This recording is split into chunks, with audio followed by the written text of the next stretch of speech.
बिस्मिल्लाहिर्रहमानिर्रहीम। अस्सलाम वालेकुम नाज़रीन, मैं हूं इरफान हाशमी और आपको प्रोग्राम में खुश आमदीद कहता हूं। तमाम तारीफ़ें उस रब्बुल इज़्ज़त के लिए जिसकी तरफ हम सबको लौट कर जाना है और जिसके हुजूर हम सबको एक दिन पेश किया जाएगा। फिर इमरान खान ने हमेशा ये कहा कि जब तक पाकिस्तान के ताकतवर हलकों से बात नहीं होगी ये मुज़ाकरात आगे नहीं बढ़ सकते। मुज़ाकरात उन्हीं लोगों से होंगे जिनके पास इख्तियार है, जिन्होंने इस हुकूमत को बनाया, इक़्तिदार की कुर्सियों तक लेकर आए। मुज़ाकरात भी उन्हीं लोगों से होंगे और ये लोग जो हमारे साथ मुज़ाकरात के लिए बार बार ऑफर्स लेकर आते हैं, इनकी कोई हैसियत नहीं है। इमरान खान को मनाकर और जो ऑफर्स दूसरी तरफ से आ रही थी, इसके हवाले से ब्रीफ किया गया और आखिरकार इमरान खान ने अपनी जमात के लोगों को जो ग्रीन सिग्नल दिया कि जाओ जाकर मुज़ाकरात जो तुम करना चाहते हो कर लो, लेकिन इसका कोई नतीजा नहीं निकलेगा। व्यूअर्स, 20-22 दिन हो गए लेकिन मुज़ाकरात आगे बढ़ने का नाम नहीं ले रहे। ऐसे माहौल में एक खबर ऐसी आती है जो शहबाज शरीफ की हुकूमत के खात्मे का आपको ऐलान करती हुई नजर आएगी। शहबाज शरीफ ऐसे नहीं कह रहे थे कि वसवसे हैं। ये खबर ऐसे वक्त में आई जब इमरान खान का केस अडयाला जेल में चल रहा है। जज साहब फैसला सुनाना चाहते हैं लेकिन एकदम से गायब हो जाते हैं और दूसरी तरफ हुकूमत मुसलसल ताबड़तोड़ हमले पाकिस्तान तहरीक इंसाफ पर कर रही है, नीयत पर शक किया जा रहा है। ऐसे माहौल में ये खबर आई और ये मुलाकात हुई है army chief general Asim Munir और चेयरमैन पाकिस्तान तहरीक इंसाफ बैरिस्टर गौहर के दरमियान।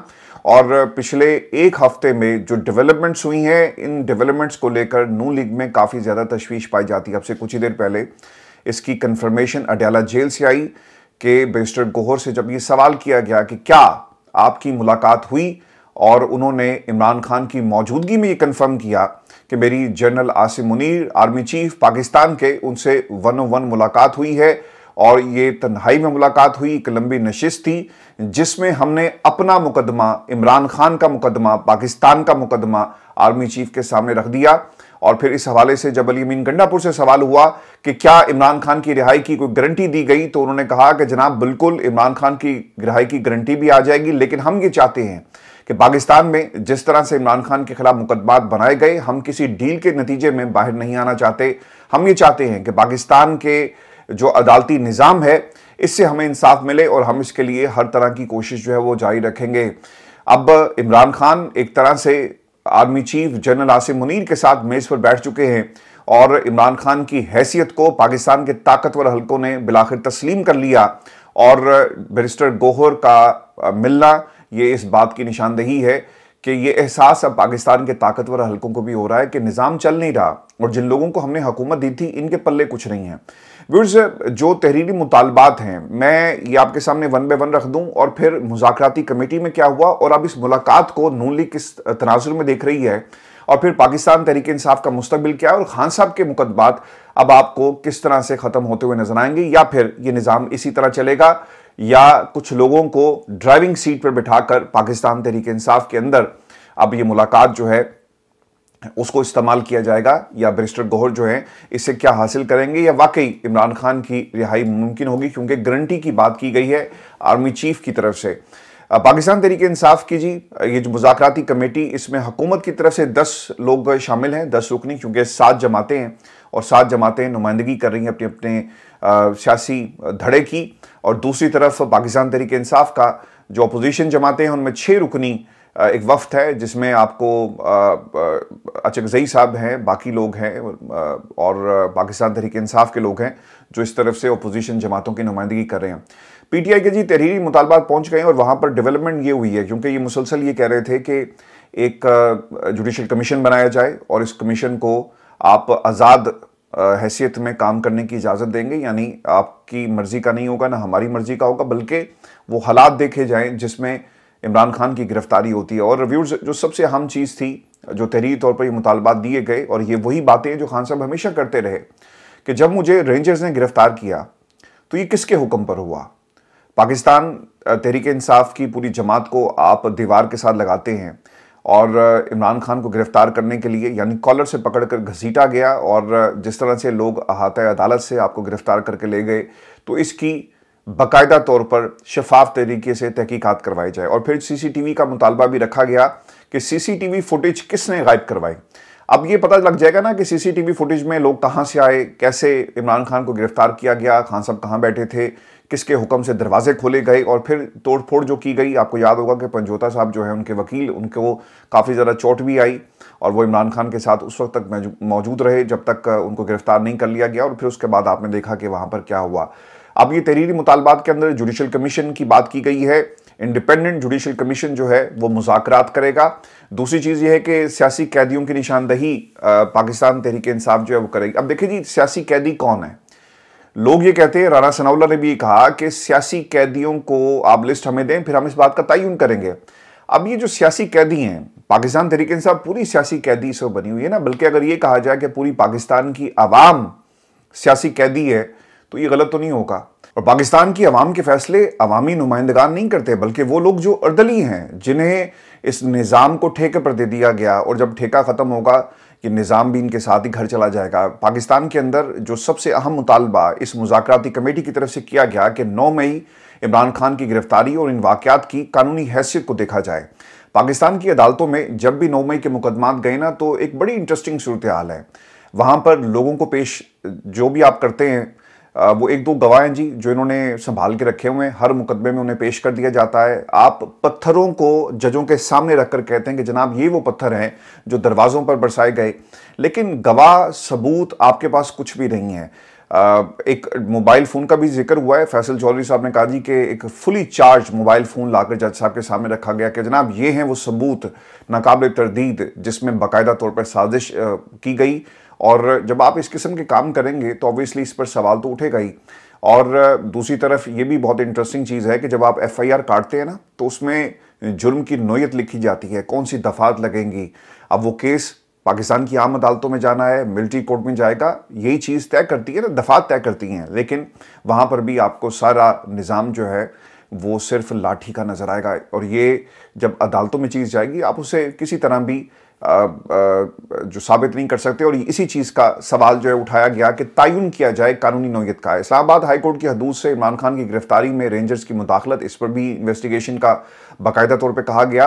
और फिर इसके बाद जी अली अमीन गंडापुर की कुछ गुफ्तगू है, और उन्होंने जो ये मुलाकात हुई इमरान खान के हवाले से, और जो मुकदमा इमरान खान का था, पाकिस्तान तहरीक इंसाफ का था, इस मुकदमे को जो टेबल पर रखा गया है। अली अमीन गंडापुर ये कहते हैं, जब उनसे सवाल किया गया कि क्या मुलाकात हुई, तो उन्होंने मुस्कुराकर कहा कि जनाब बिल्कुल, 101 का क्या मतलब होता है मुझे पता नहीं है कि आप क्या कहना चाह रहे थे अकेले में, लेकिन वो ये कहते हैं कि जहां मुलाकात हुई है तो वहां पर मैं भी मौजूद था। और फिर क्या आर्मी चीफ ने इमरान खान की रिहाई की कोई गारंटी दी, ये सवाल हुआ अली अमीन गंडापुर से, जिसका जवाब देते हुए वो कहते हैं कि आर्मी चीफ तो गारंटी दे देंगे, लेकिन हम किसी से ऐसी चीज़ नहीं मांग रहे, हम अदालतों के जरिए इंसाफ चाहते हैं। पाकिस्तान के अंदर ये मुज़ाकरात जिस तरह से भी आगे बढ़े, लेकिन एक चीज़ इस मुज़ाकराती अमल से अभी कुछ ही देर पहले मेरी कुछ दोस्तों से बात हुई, तो उन्होंने बताया कि हुकूमत की तरफ से और मुज़ाकराती कमेटी की तरफ से इस बात के ऊपर इत्तफाक किया गया कि एक इंडिपेंडेंट जज होगा, यानी इसका फैसला चीफ जस्टिस ऑफ पाकिस्तान करेंगे कि वो किसके हवाले जुडिशल कमीशन जो है वो करना चाहते हैं, यानी सरबराही कौन करेगा। अब देखना ही होगा कि इसकी इजाज़त बड़े घर से मिलती है या नहीं मिलती, और क्योंकि उसमें 9 मई का मामला है, रेंजर्स की मुदाखलत का मामला है, गिरफ्तारी का मामला है, जिन लोगों ने CCTV फुटेज चोरी की उसका मामला है, तो क्या इतनी आसानी से ये इजाज़त दी जाएगी या नहीं दी जाएगी।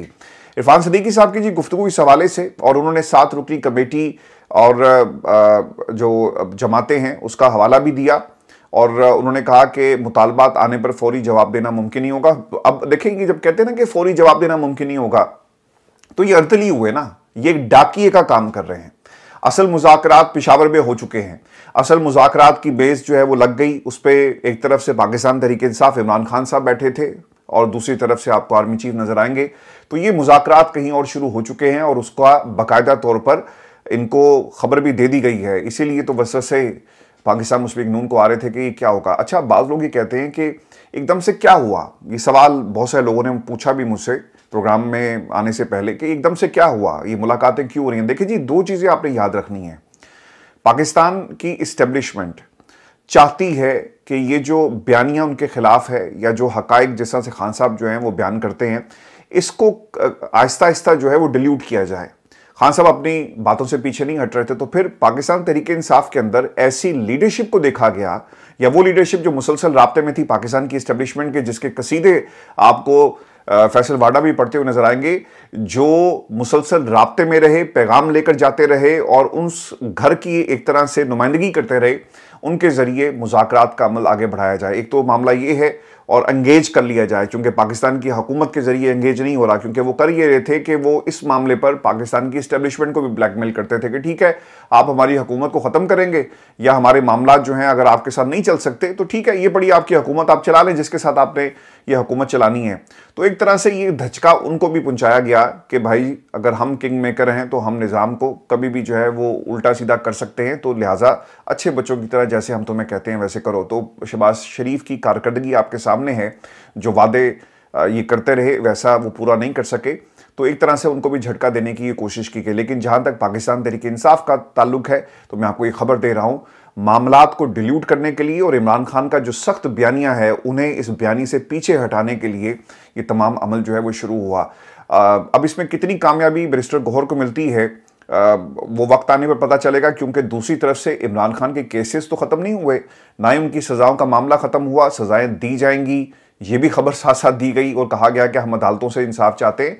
तो व्यूअर्स, पाकिस्तान की हुकूमत के लिए शायद ये बुरी खबर है, पाकिस्तान की आवाम के लिए ये इस हद तक अच्छी खबर हो ज़रूर होगी कि वो लोग जो DGISPR के ज़रिए कहते थे कि हम किसी भी सियासी जमात से बात नहीं करेंगे, मेरा ख्याल है कि ये मुलाकात होने के बाद अब ये तासुर भी ख़त्म हो जाएगा और इसके नताइज अब बहुत जल्दी निकलेंगे। और फिर आपको मैं एक बात ये भी बता दूं कि इसके साथ मामला जुड़ा हुआ है अमेरिका का, वहाँ पे क्या हालत तब्दील हो रही है।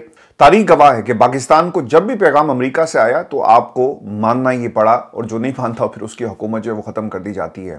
फिर जब मैं ये प्रोग्राम कर रहा हूँ, मैं आपको ये खबर दे दूँ कि डॉक्टर अमजद, जुनैद अकबर और साबिक गवर्नर KP शाह फरमान अडयाला जेल पहुंचे हैं और इमरान खान से मुलाकात के लिए PTI के 7 रहनुमा इस वक्त अडयाला जेल में हैं। अडयाला पहुंचने वालों में मलिक अहमद हैं, ओन अब्बास हैं, फरत, इसके अलावा डॉक्टर अमजद हैं, जुनैद अकबर हैं और शाह फरमान हैं, जिनकी मुलाकात जो है वो इमरान खान से करवाई जाएगी।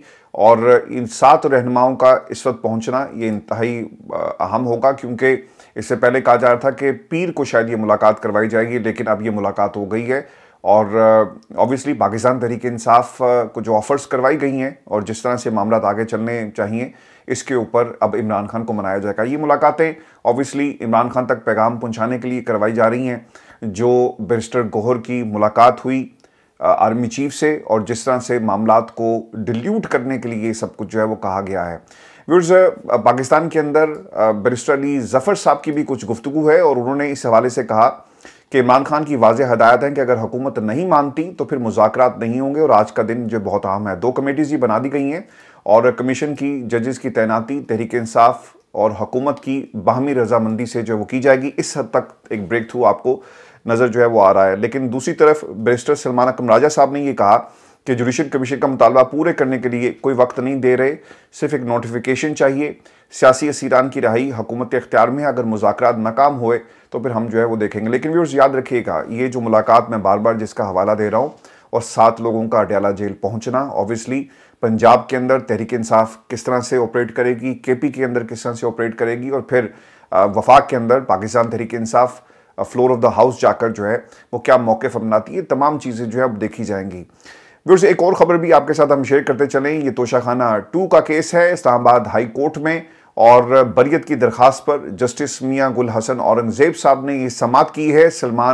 बैरिस्टर सलमान सफदर साहब जो मेरे जी बड़े फेवरेट इसलिए भी हैं क्योंकि इन्होंने इमरान खान को हमेशा जो है उनका मुकदमा बहुत ही बेहतर अंदाज में लड़ा। ये आपको मीडिया पर उस तरह नज़र नहीं आते, ये मीडिया के लॉयर नहीं है, यानी मीडिया पर TV पर बैठकर वकालत नहीं करते, बल्कि असल वकालत इनकी कमरा अदालत में होती है। और फिर इसके साथ साथ जब इनको ऑफ़र भी करवाई गई कि आप टिकट लें और इंतखाबात में हिस्सा लें, तब भी इन्होंने इनकार कर दिया था कि भाई मेरा काम ये है और मुझे इस पर आप फोकस करने दें। तो सलमान सफदर साहब जो हैं उन्होंने आज दलाइल पेश किए। वो ये कहते हैं कि जिस तरह से ये जो ट्रायल किया जा रहा है ये एक जल्दबाजी में किया गया, छुट्टियों में, यानी एक हफ्ते में 3-3 दिन ट्रायल होते हैं। तमाम लोगों के लिए सर्दियों की छुट्टियां हैं, लेकिन हमें बार बार बुलाया जाता है। जिस तरह से माजी में जो नया प्रोसिक्यूटर ने आकर हाई कोर्ट को कहा कि ट्रायल दुरुस्त नहीं हुआ, सज़ा मुअत्तल कर दें। हमारे साथ तोशाखाना 2 में एक बार फिर वही मामला है और जो कुछ हमने तोशाखाना 1 में देखा उसी तरह से इस ट्रायल को आगे बढ़ाया जा रहा है और एक अनफेयर ट्रायल है। इसके ऊपर जी कुछ एतराज़ात लगाए गए थे। इस पर जस्टिस मियां गुल हसन औरंगज़ेब ने कहा कि आप ये एतराज़ात दूर करें और अब ये समाअत जो है मज़ीद आगे चली गई है। लेकिन अलीमा खान की एक दुआ है जी और उन्होंने दुआ की कि इमरान खान को जल्द सज़ा हो जाए, दुआ करें। और फिर उन्होंने कहा कि आपने कभी ऐसा नहीं सुना होगा क्योंकि अडयाला जेल के अंदर कुछ मखसूस किस्म के लोग और मखसूस तरीके से फैसला जो है वो लेना चाहते हैं। इमरान खान को सज़ा दी जा रही है, हम ये चाहते हैं कि वहाँ से सज़ा हो और हम पाकिस्तान की दूसरी अदालतों में जाएं और जज के कंडक्ट पर सवाल किया जाए। जज ने जिस तरह से निज़ाम की धज्जियाँ उड़ाई, जो प्रोसीजर था जुडिशल प्रोसीजर, उसको फॉलो नहीं किया। गवाहों की लिस्ट से लेकर मुलाकात का सिलसिला जिस तरह से रोका गया, जरा करने के लिए वकील मौजूद नहीं होते, जज साहब जो है मौका नहीं देते, इमरान खान की गैर मौजूदगी में फैसले सुनाए दिए जाते हैं।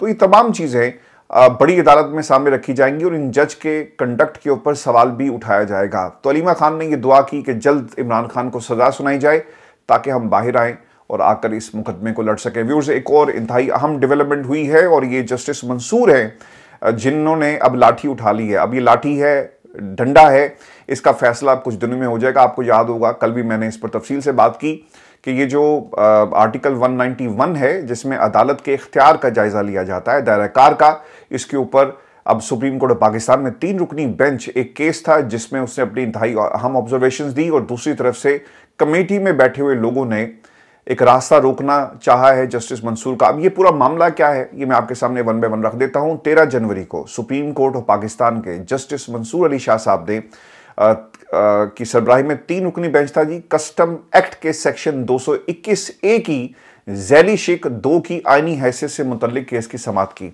अभी कस्टम एक्ट में कुछ जो उसकी शिकें हैं उसका जायजा लिया जा रहा है और 3 रुकनी बेंच जो है इसकी समाअत कर रहा है। अब क्योंकि सवाल ये है कि जब आप किसी की आईनी हैसियत को देखते हैं तो ये तो सादा बेंच है। अगर आप जस्टिस मंसूर की माजी की गुफ्तगू देखें तो किसी ने कहा कि जनाब ये आईनी बेंच के सामने दरखास्त जाएगी, तो जस्टिस मंसूर ने कहा कि हाँ जी हम तो गैर आईनी है। तो ये जो गैर आईनी बेंच है जो सिर्फ सादे केसेस को देख सकता है, जो आईनी बेंच है वो जस्टिस अमीनुद्दीन देख सकते हैं, तो उसके ऊपर अब ये सवाल उठाया गया कि इसका दायरा कार क्या है, क्या हम इसको सुन सकते हैं या नहीं सुन सकते। बेंच में जस्टिस मंसूर हैं जी, आयशा मलिक हैं और इसके साथ साथ जस्टिस इरफान सादत इसके अंदर शामिल थे।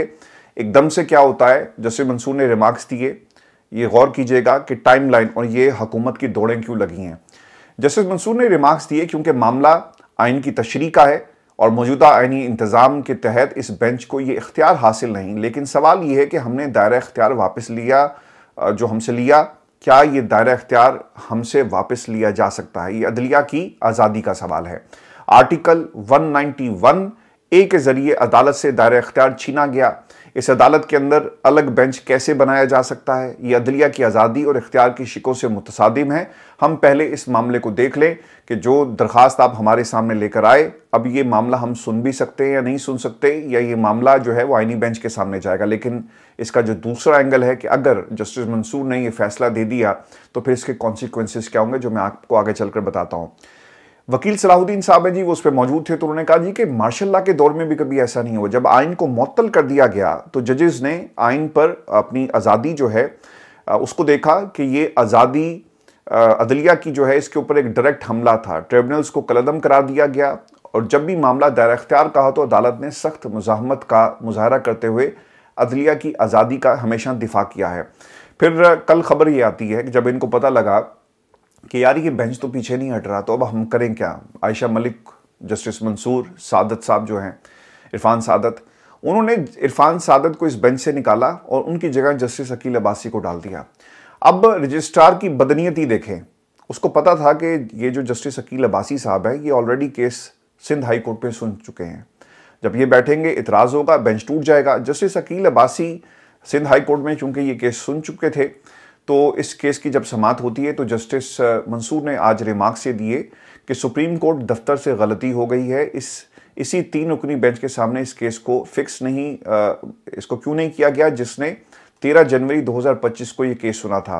एडिशनल अटॉर्नी जनरल जो रहमान साहब थे, आमिर रहमान, उन्होंने कहा कि हमें थोड़ा सा वक्त दे दें और जस्टिस आयशा मलिक ने कहा कि पहले पीर तो आने दें, फिर देख लेते हैं। हुक्मनामा लिखवाया गया कि 13 जनवरी को जिस बेंच ने ये सुना, इसी बेंच के सामने इसको लगाया जाए, जिसमें जस्टिस अकील अब्बासी साहब की बजाय, जस्टिस इरफान सादत की बजाय अकील अब्बासी को जो है वो बेंच का हिस्सा बना दिया गया। अब हुक्मनामे में रजिस्ट्रार सुप्रीम कोर्ट को हिदायत की गई कि इस बेंच के सामने केस लगाया जाए, जिसने 13 जनवरी को ये केस सुना और अब पीर तक इसकी समाअत जो है वो कर दी गई है। अब देखना ये होगा कि 2 अलग अलग बेंचेस बनाए गए, जिसमें एक आईनी बेंच शामिल है।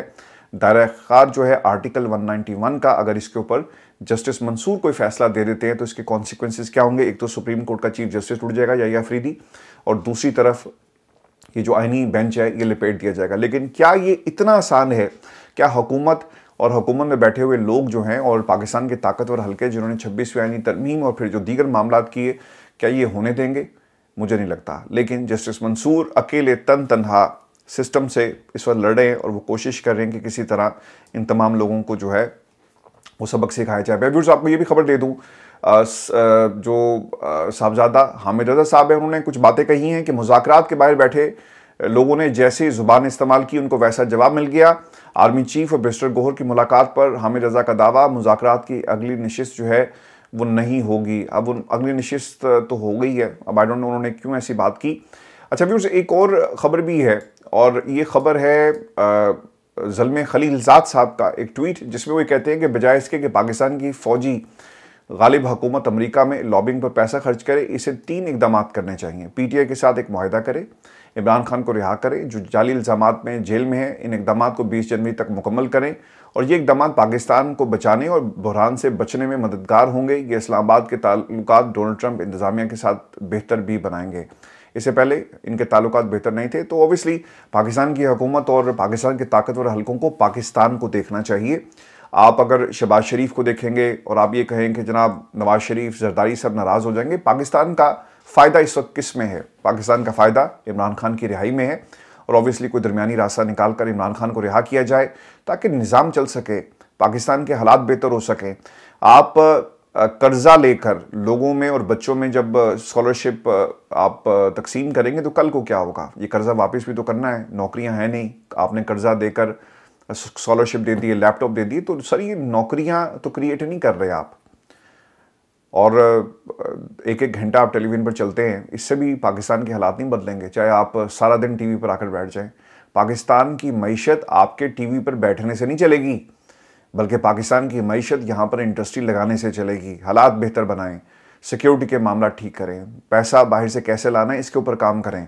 ओवरसीज़ यहाँ पर बैठकर इस बात के ऊपर बहस कर रहे हैं, और ये इस पर लॉबिंग हो रही है कि हमारे साथ जो जुल्म पाकिस्तान में किया जाता है इसको किस तरह से रोका जाए, और हमारे लोग हमारे पर ही जुल्म कर रहे हैं, हमारे अपने लोग जो है हमारे बच्चों पर गोलियाँ चलाते हैं, इसको कैसे रोका जाए। जस्ट इमेजिन करें कि यही अगर एनर्जीज पाकिस्तान के लिए खर्च हो कि पाकिस्तान में सरमायाकार को कैसे लेकर जाना है, तो पाकिस्तान को तरक्की करने से तो कोई नहीं रोक सकता। तो व्यूअर्स इसके ऊपर ज़रूर अपने कमेंट भेजिएगा। ये आज की हमारी नशिस्त थी, इजाज़त दीजिए, अल्लाह ने के बाद।